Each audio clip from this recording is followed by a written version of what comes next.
I'm Megan, 27 years old, and still in shock that my own parents dragged me to court over buying my first home. Yes, you heard that right. The people who raised me filed a lawsuit because I purchased a house with my own money.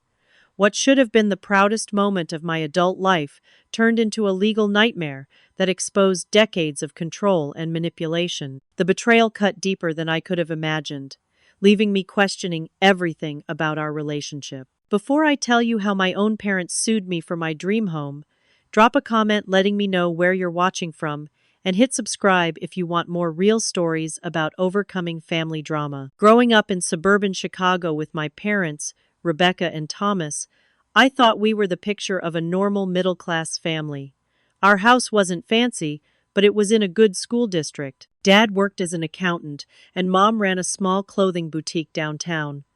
From the outside, everything looked perfect. But behind closed doors, I lived with an unusual level of financial control that I didn't recognize as abnormal until I was much older. From the moment I received my first allowance at age 8, my parents monitored every penny. They insisted I deposit most of it into a savings account they had access to for safekeeping. When relatives gave me birthday money, it went straight into that same account. By 12, I had started babysitting for neighbors on weekends. Mom would drive me to jobs and wait in the car, then hold out her hand for the cash when I got back. "We'll put this away for college," she'd say. But when I turned 16 and mentioned wanting to use some savings for driver's ed classes, I discovered the account had significantly less money than it should have. "We had to borrow some for home repairs," Dad explained casually. "We'll pay it back eventually." They never did. This pattern continued throughout high school. I worked part-time at the local grocery store, dutifully handing over my paychecks for saving. When I received a small scholarship for college, they insisted it wasn't enough, and that I needed to live at home and attend community college for 2 years to save money before transferring to a university. During those 2 years, I paid them rent from my part-time job. When I finally transferred to complete my computer science degree, they insisted on co-signing my apartment lease, even though I had excellent credit. They showed up unannounced to check on things and criticized every purchase I made. After graduation, I landed a job as a junior software developer at a tech company in Chicago. The starting salary was $75,000, more money than I'd ever had access to. For the first time, I opened a bank account without adding them as co-owners. Mom was furious when she found out, insisting it wasn't safe for me to manage money alone. "What if something happens to you? We wouldn't have access to help," she argued, conveniently ignoring that I could assign a financial power of attorney if needed. Despite my resistance, they wore me down over months of pressure. They convinced me to let them help manage my savings for a future home purchase. "Property is the best investment, Megan. You don't understand the market like we do." Dad would lecture during Sunday dinners. Every month, I transferred a portion of my salary into a joint account, believing they were helping me save for my future. They promised to match my contributions and advised me to wait until they found the perfect investment opportunity. Meanwhile, they disapproved of every move I made toward independence. When I mentioned wanting to adopt a dog, Mom listed all the ways pet ownership would ruin my finances. When I considered a promotion that required some travel, Dad warned it was career suicide without explaining why. They criticized my friends, my clothes, my hobbies, anything that represented independent decision-making. By 26, after several years of working, promotions, and raises, I was exhausted by their constant oversight. The company's generous bonuses had increased my salary to nearly $110,000, yet I still felt financially constricted. I began creating distance, reducing my calls from daily to weekly, making excuses to skip Sunday dinners. I also started secretly building my own savings in an account they knew nothing about. With each paycheck, I put money into both accounts, the joint one they monitored and my private one. I stopped telling them about bonuses or raises, letting them believe I was making less than I actually was. For almost a year, I lived frugally, building up funds while nodding along during their financial lectures. I rented a modest one-bedroom apartment, drove my old college car, and brought lunch to work. Every extra dollar went into my secret fund. I knew I wanted to buy a house eventually, but their insistence that I wasn't ready or didn't understand the market made me hesitant to share my plans. In quiet moments, I questioned if I was being deceitful. Wasn't family supposed to support each other? But the memory of my depleted childhood savings account and years of financial manipulation strengthened my resolve.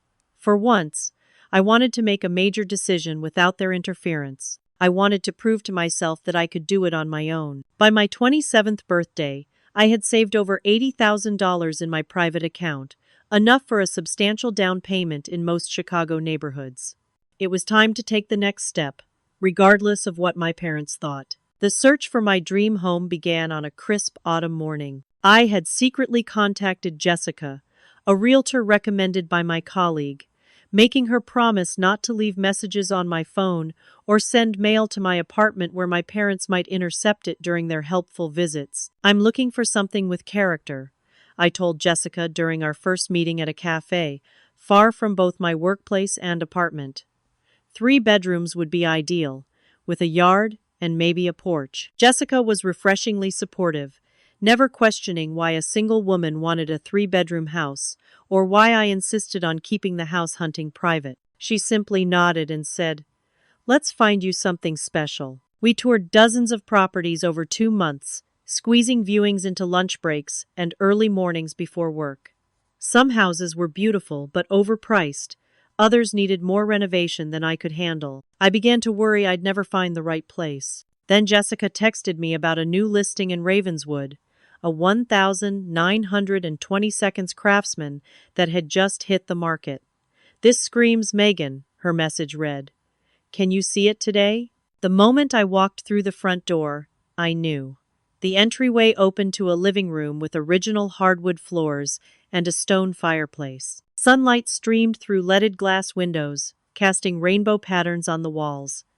The kitchen had been updated with modern appliances while preserving vintage touches. Upstairs, 3 bedrooms offered space for a home office and guest room.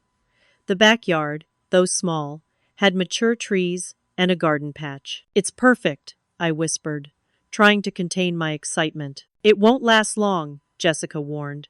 "If you're serious, we should move quickly." That night, I submitted a pre-approval application to a mortgage broker, using my excellent credit score and proof of income from my private accounts.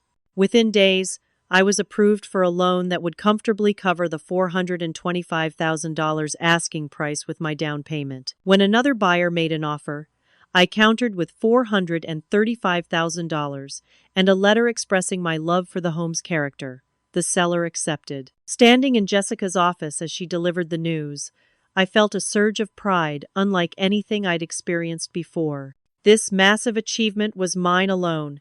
No parental oversight, no unsolicited advice, no control. The closing was scheduled for 3 weeks later.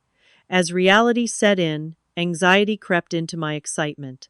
I hadn't told my parents anything about the house, the mortgage, or even my secret savings. They still believed I was dutifully contributing to our joint account for some future property they would help select. After signing the purchase agreement, I drove to their house, rehearsing my announcement. Despite everything, I hoped they would be proud of my achievement, maybe even happy for me once they saw the beautiful home I'd chosen. I imagined them eventually accepting my independence and respecting my decision-making abilities. I was catastrophically wrong. I broke the news over dinner, trying to sound casual.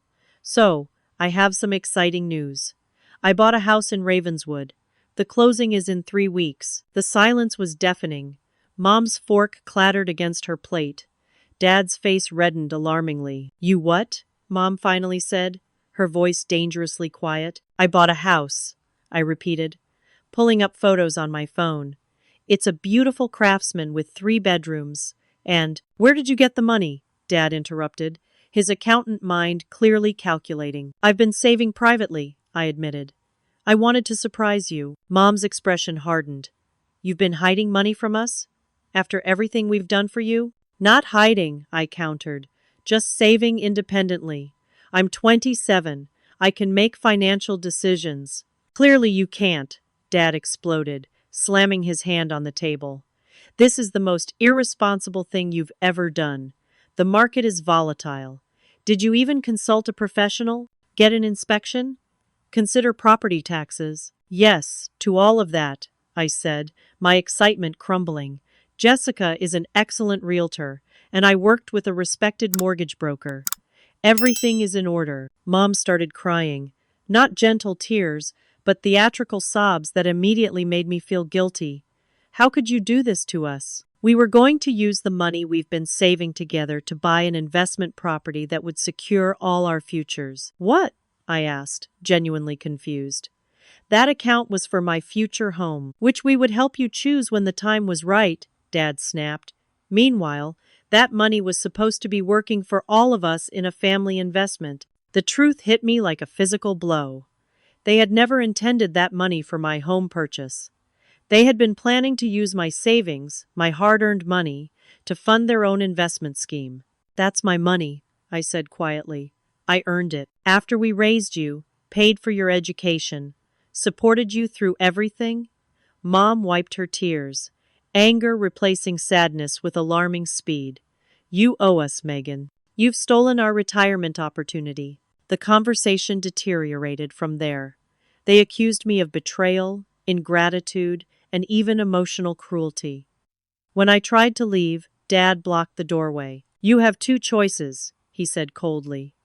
Back out of this ridiculous purchase and put all your money back into our joint account where it belongs, or consider yourself cut off from this family completely. I stared at the strangers wearing my parents' faces and walked out the door without another word. The week following the disastrous dinner was filled with relentless texts and calls from both parents. Their messages vacillated between guilt trips, after all we've sacrificed for you, threats, you'll regret this decision for the rest of your life, and bizarre attempts at reconciliation that always circled back to me canceling the home purchase. I tried reasoning with them.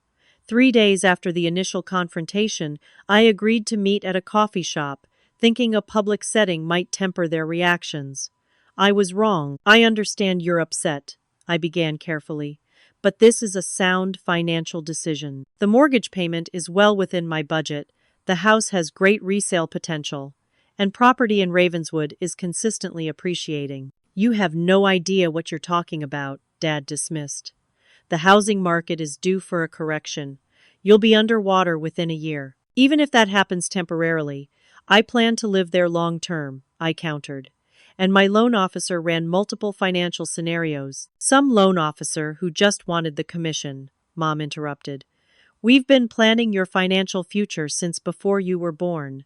Do you think we don't know what's best for you? The conversation went nowhere. Every point I made was dismissed. Every boundary I tried to establish was trampled. They refused to even look at the inspection report or mortgage terms. The next meeting was even worse. I brought my friend Sarah for moral support, which instantly enraged them. So you're bringing outsiders into family business now? Mom hissed when we arrived. I'm just here as Megan's friend, Sarah said calmly. You have no place in this discussion, Dad told her, before turning to me. This is exactly the problem. You're letting other people influence you against your family. Despite Sarah's presence, they launched into a detailed explanation of their plan. They had intended to use the joint savings account as capital for purchasing rental properties under an LLC that would technically include me, but that they would manage completely. It would have benefited all of us, Dad insisted.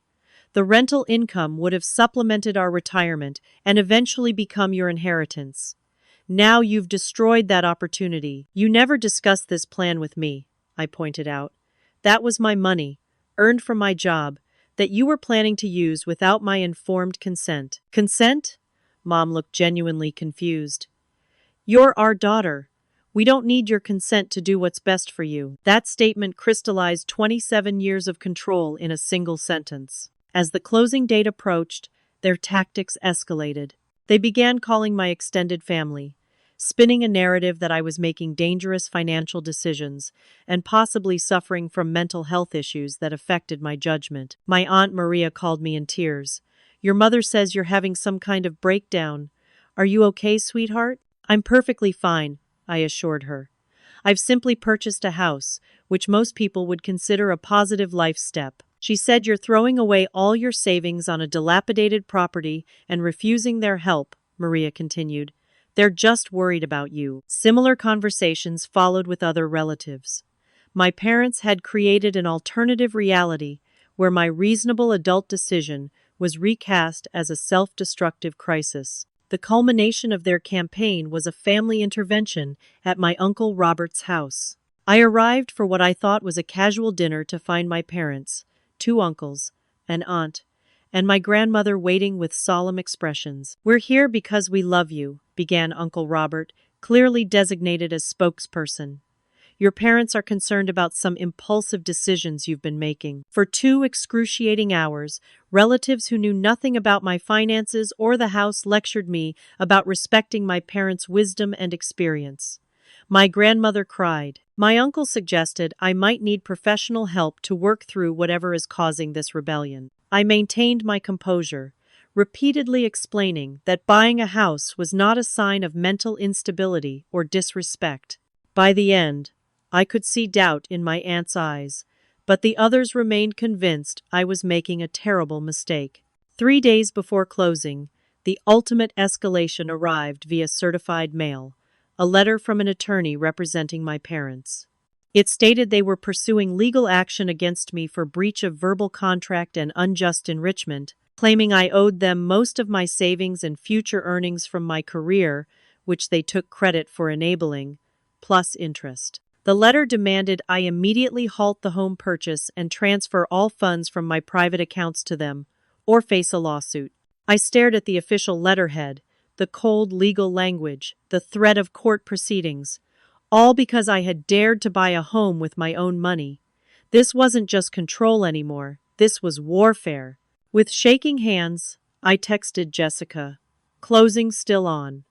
But I'm being sued by my own parents." The morning after receiving the attorney's letter, I called Michael, a law school friend who had helped review my home purchase contract. His stunned silence when I explained the situation confirmed this wasn't a normal family disagreement. "They're actually suing you for buying a house with your own money?" he asked incredulously. "On what grounds?" "Apparently, I had a verbal contract to let them invest my earnings," I explained. "And they claim I owe them for raising me, my education, and basically my entire career success." Michael sighed heavily. "Those aren't strong legal claims, but that doesn't mean they can't cause problems. Family lawsuits get messy quickly. Do you have documentation of your earnings and savings history?" That question launched me into a forensic investigation of my financial past. I dug through old emails, bank statements, and tax returns. What I found was more disturbing than I had imagined. Several credit inquiries had been made in my name during my college years that I hadn't authorized.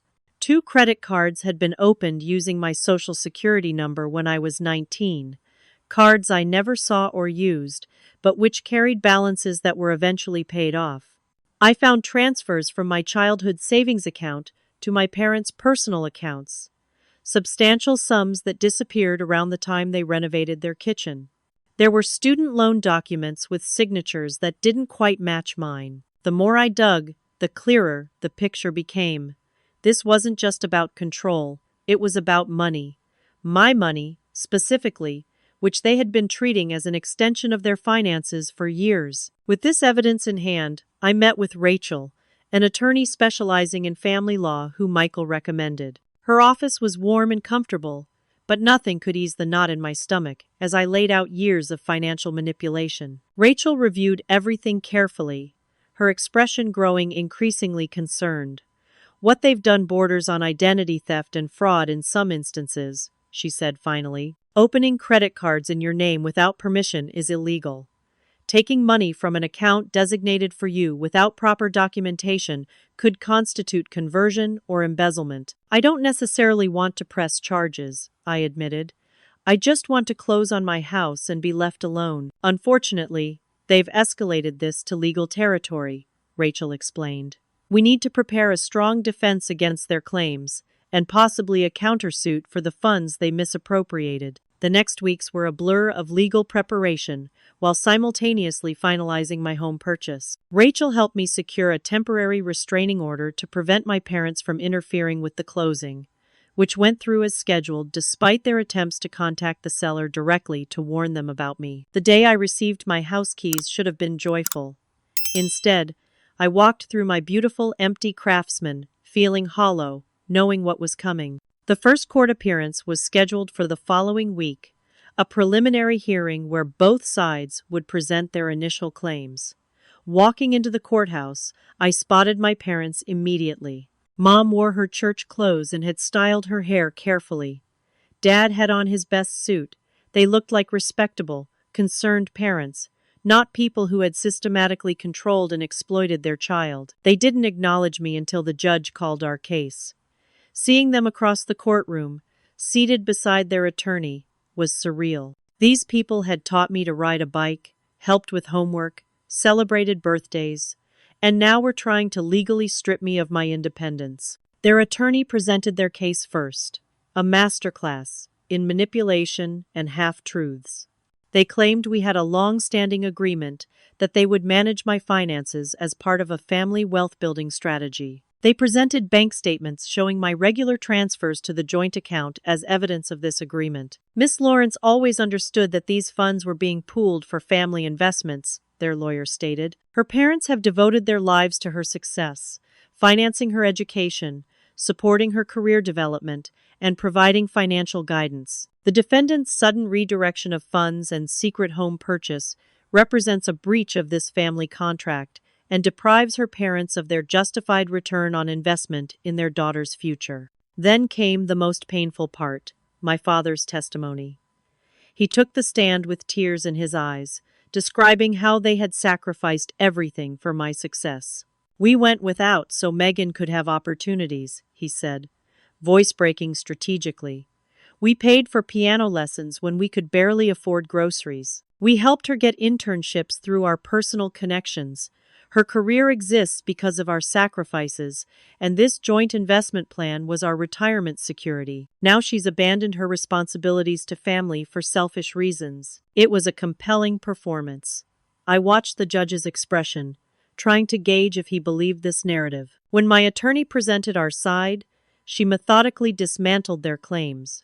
She showed my employment contracts and pay stubs, proving I had earned my position and salary through my own work. She presented evidence of the unauthorized credit cards and questionable transfers from my accounts. "Miss Lawrence has been financially exploited by her parents for years," Rachel argued.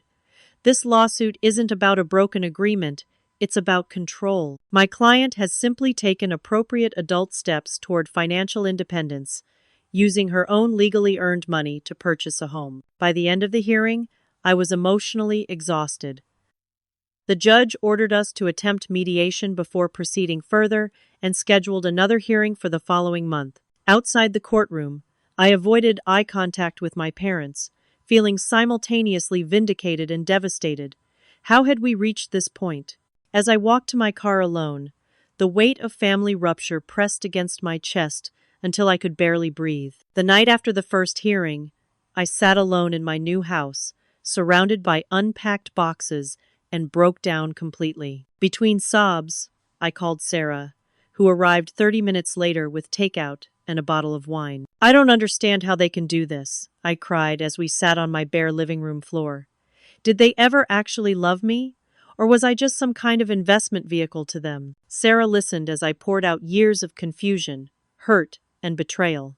Having witnessed their behavior firsthand, she validated what I was only beginning to acknowledge, that their treatment wasn't normal parenting. "Most parents want their children to become independent," she said gently. "They celebrate milestones like buying a first home. What your parents are doing isn't about love, it's about control." The next morning, I received an unexpected call from my cousin David, who I hadn't spoken to in years. His parents, my aunt and uncle, had distanced themselves from our family when David was in college.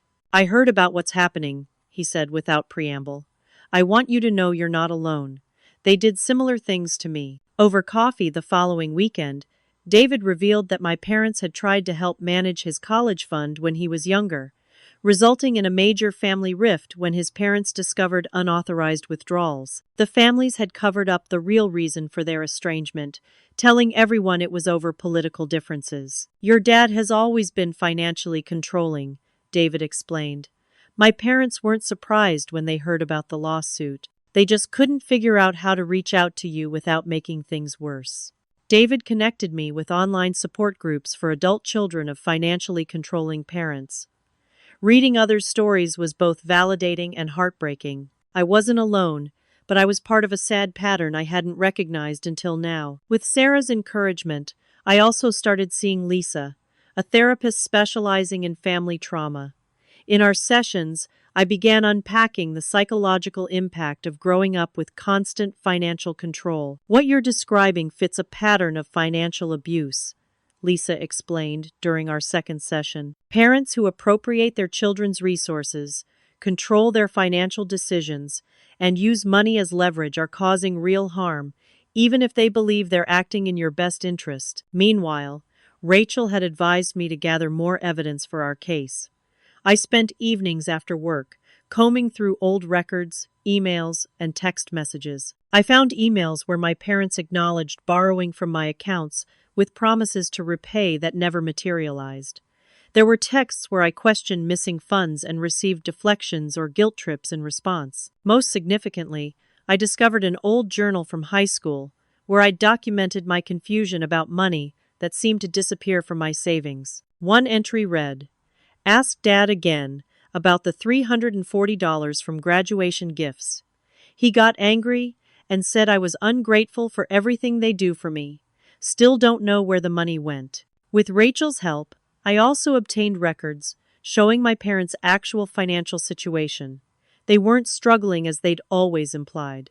They owned their home outright, had substantial retirement accounts, and had taken luxury vacations they never mentioned to me, all while borrowing from my childhood savings and later my adult earnings. These discoveries strengthened my case, but also deepened my sense of betrayal.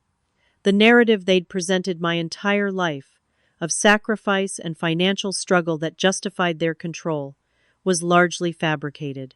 As the second court date approached, Rachel suggested we file a countersuit for the money they had taken from me over the years. The documentation showed it amounted to over $42,000, not including unauthorized use of credit in my name. "I don't want their money," I protested during our meeting. "This isn't about the money anymore," Rachel explained patiently. "It's about establishing boundaries and consequences. They've escalated this to a legal battle. If we don't present a strong counterclaim, they'll see it as weakness and continue their patterns of control." With mixed emotions, I agreed to the countersuit. That night, I emailed my parents directly, my first communication since the initial hearing. "I never wanted this legal battle," I wrote. "All I wanted was to make an independent decision about my own life, with my own money. I'm still willing to drop everything if you'll simply respect my boundaries and acknowledge my right to financial independence. Otherwise, I've instructed my attorney to proceed with a countersuit for the funds you've taken from me over the years." Their response came from their attorney, not them directly. "Our clients reject any settlement that doesn't include compensation for their investments in your career development and future earnings potential." The battle lines were clearly drawn. There would be no easy resolution. The second hearing took place on a rainy Tuesday morning. I arrived early, having barely slept the night before. Rachel met me in the courthouse lobby, projecting confidence I desperately needed. "They're going to try to paint you as ungrateful and immature," she warned. "Don't react emotionally, no matter what they say. The judge needs to see you as the reasonable party here." Inside the courtroom, my parents and their attorney were already seated. Mom had brought a handkerchief she dabbed at her eyes periodically, though I noticed no actual tears. Dad sat rigidly, avoiding eye contact. Their attorney opened with a scathing character assessment, describing me as an entitled millennial who had benefited from extraordinary parental support, only to abandon my obligations once I achieved financial success. "The plaintiff's parents remortgaged their home to fund her education," he claimed, a complete fabrication that made my jaw drop. They connected her with influential professionals who secured her current position. They've invested not just financially but emotionally in a daughter who now refuses to honor her commitments. When Rachel presented our countersuit with detailed evidence of unauthorized withdrawals from my accounts, the judge's expression changed. He asked pointed questions about specific transactions and leaned forward with interest when Rachel presented the documentation of credit cards opened in my name. "Your Honor," their attorney interjected, "these were educational measures to help the defendant build credit history. Everything was paid promptly, and her credit score benefited." "Without her knowledge or consent?" the judge asked pointedly. "In a loving family, not every financial decision requires formal documentation," the attorney replied smoothly. "The plaintiffs were acting in their daughter's best interest, as they always have. When I took the stand, I focused on factual evidence rather than emotions, as Rachel had advised. I explained my career progression, salary history, and the systematic way my parents had maintained control of my finances from childhood into adulthood. I never agreed to invest in family properties," I testified. "I believed I was saving for my own future home, which I've now purchased independently." Under cross-examination, their attorney tried to provoke an emotional reaction. "Isn't it true that you've always been financially irresponsible, requiring your parents' intervention?" he asked. "No," I responded calmly. "I have excellent credit, no debt besides my mortgage, and a stable career with consistent promotions." "And who paid for the education that got you that career?" "I did," I replied. "I worked throughout college and took out student loans in my name, which I've since repaid. My parents contributed to my undergraduate tuition, a gift I've always appreciated, but it doesn't entitle them to control my adult finances indefinitely." The turning point came when my mother unexpectedly interrupted proceedings. As Rachel presented bank statements showing unauthorized transfers, Mom stood up. "She's our daughter!" she exclaimed. "We have every right to manage her money until she's mature enough to make proper decisions." The judge called for order, but the outburst revealed the true issue more clearly than any evidence could have. This wasn't about contracts or investments. It was about control. After my mother's outburst, the judge warned both my parents about disruptive behavior and advised their attorney to better control his clients. He then turned to address some questionable claims in their lawsuit. "Your complaint suggests you're entitled to future earnings from your daughter's career indefinitely," he noted. "On what legal basis are you making this claim?" Their attorney fumbled through an explanation about implied contracts and moral obligations, which the judge clearly found unconvincing. "Family relationships are not business partnerships unless explicitly documented as such," the judge stated firmly. "I'm seeing concerning patterns in these financial records that go well beyond normal parental guidance." As we left the courtroom for a scheduled break, I encountered an unexpected confrontation. Several family members had attended the hearing, and they converged in the hallway, taking sides in hushed but intense conversations. My Aunt Patricia approached me, her expression stern. "How could you drag your loving parents through this humiliation, after everything they've done for you?" Before I could respond, my Uncle James stepped between us. "That's enough, Patricia. I've sat through this entire hearing, and what they've done to Megan isn't love, it's control." I hadn't expected support from James, who had always seemed firmly in my parents' camp. His intervention silenced the group momentarily. When court reconvened, Rachel presented our settlement offer. I would drop the countersuit if my parents withdrew their case and agreed to cease interference with my finances. Their response stunned even their own attorney. They not only rejected the settlement, but demanded the court force the sale of my newly purchased home, with proceeds to be placed in a family trust they would manage. "Your Honor," their attorney said, clearly uncomfortable with this position, "my clients believe the property represents funds that rightfully belong to the family collective and should be liquidated accordingly." The judge's patience visibly thinned. "Are you arguing that an employed adult cannot purchase real estate with her earnings without parental approval?" "In this specific family arrangement, yes," the attorney replied, though his conviction seemed shaken. The judge scheduled a final hearing for 2 weeks later, instructing both parties to prepare final arguments. As he adjourned the session, he added, "I strongly advise the plaintiffs to reconsider their position before we reconvene." Despite this warning, my parents left the courtroom with renewed determination. Dad pointed at me as they passed. "This isn't over," he said quietly. "We raised you. You owe us everything you are." Walking to my car after everyone had left, I felt strangely calm despite the escalation. For the first time, I saw their behavior clearly for what it was, not love or guidance, but possession and control. The final hearing loomed, but so did the possibility of true independence beyond it. The night before the final hearing, I paced through my house, unable to sleep. Every room held boxes, still half unpacked, my life in transition both literally and figuratively. I rehearsed what I might say, if given the opportunity to speak directly to the judge, trying to find words that conveyed the truth without sounding vindictive. At 3 a.m., I sat on my bedroom floor, surrounded by financial documents, old photos, and birthday cards from my parents, searching for answers in the contradiction between the people who had raised me and the ones who were now suing me. There were no easy explanations, only the clear understanding that tomorrow would permanently alter our relationship, regardless of the outcome. Morning came too quickly. I dressed carefully in a navy blue suit, applied minimal makeup, and pulled my hair back neatly. Rachel had advised me to look professional and composed, like someone who makes sound financial decisions, she'd said.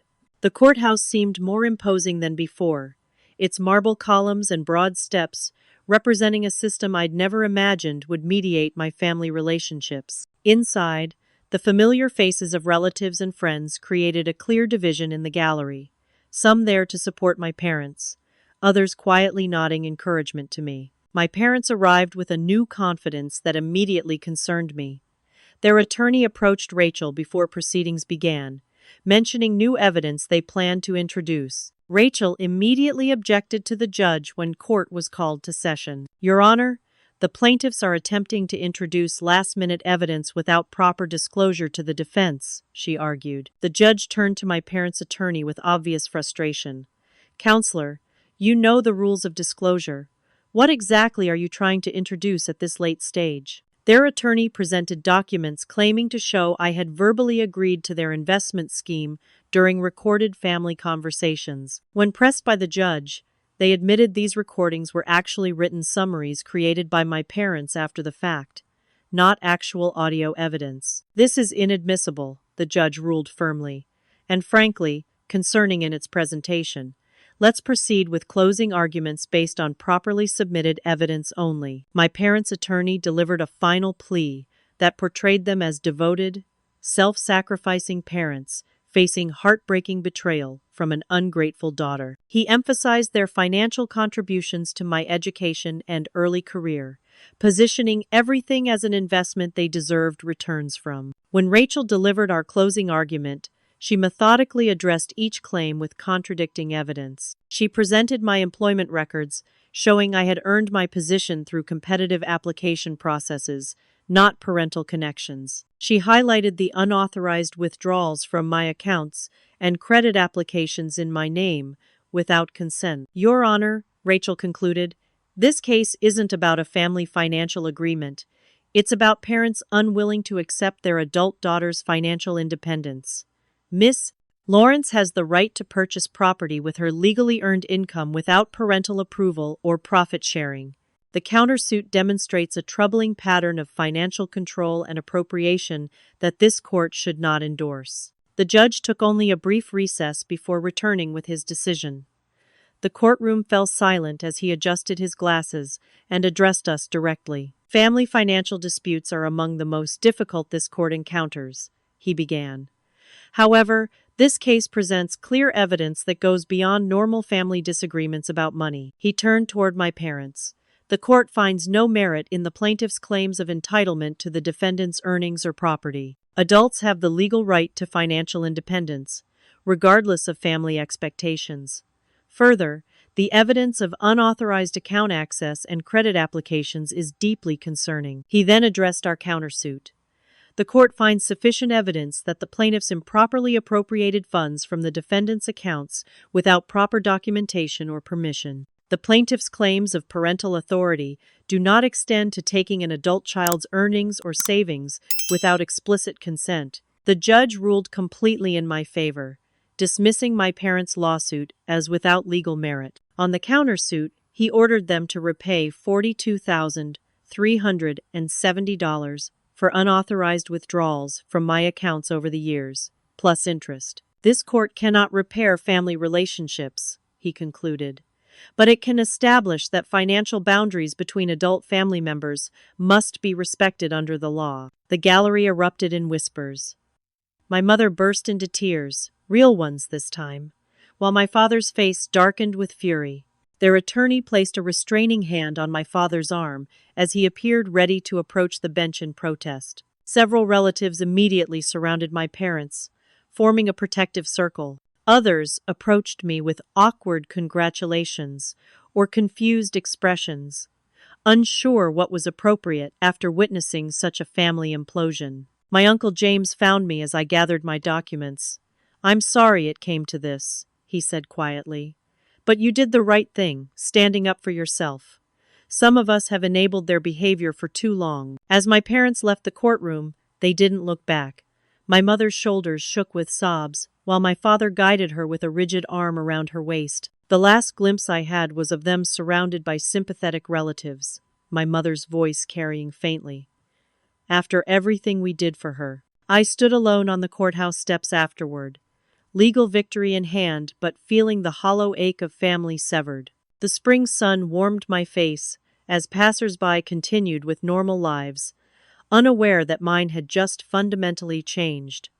I had won my independence, but lost my family in the process. Whether that was a fair trade remained to be seen. Moving into my house properly began the weekend after the court decision. I had been living there throughout the legal battle, but surrounded by boxes and borrowed furniture, as if subconsciously preparing for the possibility I might lose it.